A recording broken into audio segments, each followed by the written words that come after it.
जय श्री कृष्णा दोस्तों।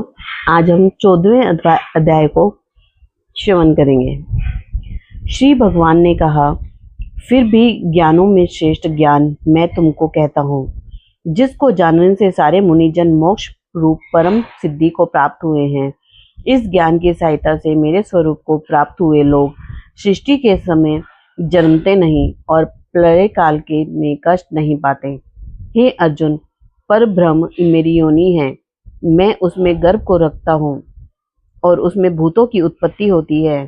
हे कांते, सब गर्भों में जो विभूतियां उत्पन्न होती हैं उसका उत्पत्ति स्थान प्रकृति है और मैं बीज देने वाला पिता हूँ। हे माँ भावो, प्रकृति से उत्पन्न सत्व, रज और तम तीनों गुण देह में रहने वाले निर्विकार आत्मा को बांध लेते हैं।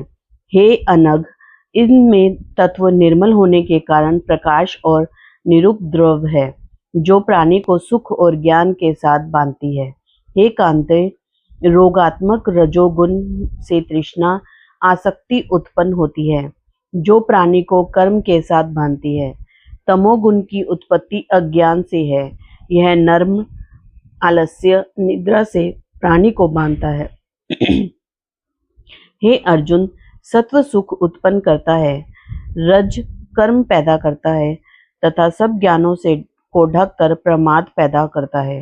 हे अर्जुन, सत्व गुण रज और तम को दबाकर बढ़ता है, इसी प्रकार रज सत्व और तम को और तम सत्व तथा रज को दबाकर बढ़ना चाहता है।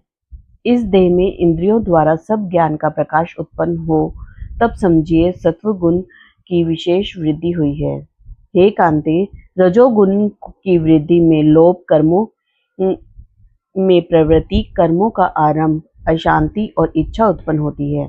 हे कुंती नंदन, तमोगुण की प्रबलता में अविवेक, अनुद्यम, प्रमाद और मोह ये सब होते हैं। जब देह को सत्व गुण के उदय में मृत्यु प्राप्त होती है, तो वह ज्ञानियों के प्रकाशमय लोक को पाता है। रजोगुण के उदय में मरकर कर्मों में आसक्त मनुष्य जन्म लेता है और तमोगुण के उदय में मरा हुआ मूढ़ योनि में जन्म लेता है। सात्विक पुण्य कर्म का फल भी सात्विक कलंक रहित होता है। राजस कर्म का फल दुख और तामस कर्म का फल अज्ञान है। सत्व से ज्ञान उत्पन्न होता है और रज से लोभ तथा तम से प्रमाद, मोह और अज्ञान की उत्पत्ति होती है।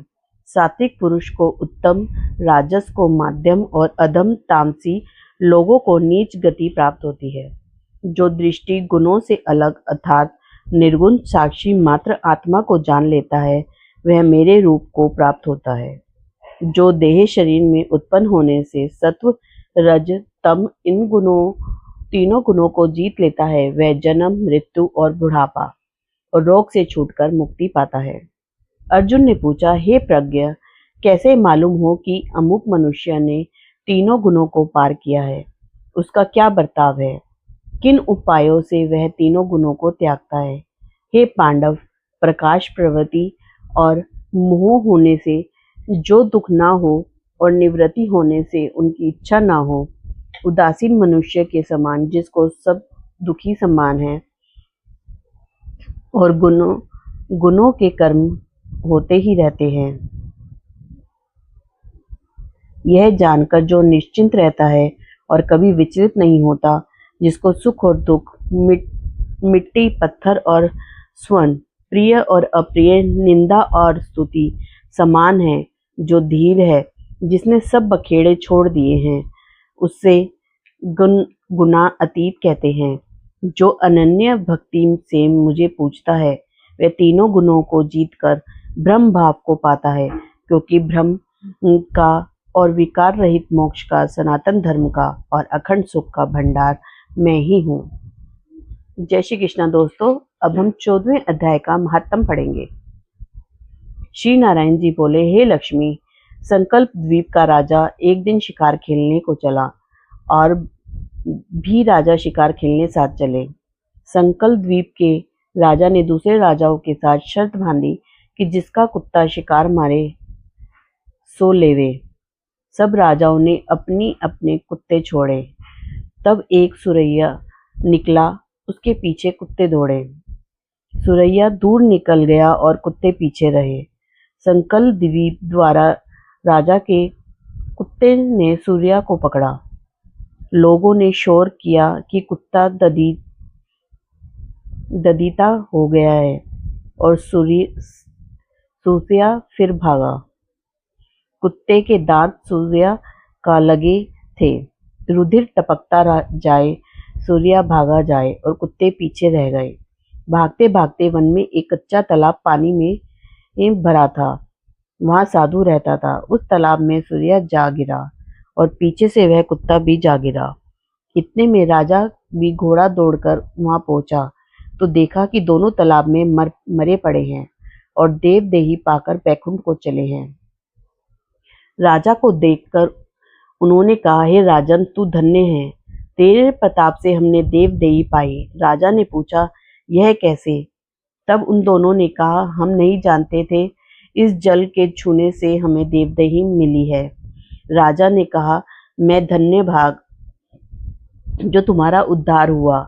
इतना कहकर बैकुंठ को गए। राजा ने नमस्कार करके पूछा, हे संत जी, वार्ता कहो, यह कौतुक आश्चर्य क्या देखा? सुरैया और कुत्ते दोनों को इससे स्पर्श करने से उद्धार हो गया। यह जल कैसा है? उस संत ने कहा, हे राजन, मेरे गुरु यहाँ रहता था, नित्य स्नान कर गीता के 14वें अध्याय का पाठ किया करता था। मैं भी यहाँ स्नान करके गीता का पाठ करता हूँ। राजा ने कहा, धन्य हैं जो आपके प्रताप से ऐसी योनियों का उद्धार हुआ। मेरे धन्य भाग हैं जो आपका दर्शन हुआ। श्री नारायण जी ने कहा, हे लक्ष्मी, 4थे अध्याय का महात्म तुमको कहा है। जय श्री कृष्णा।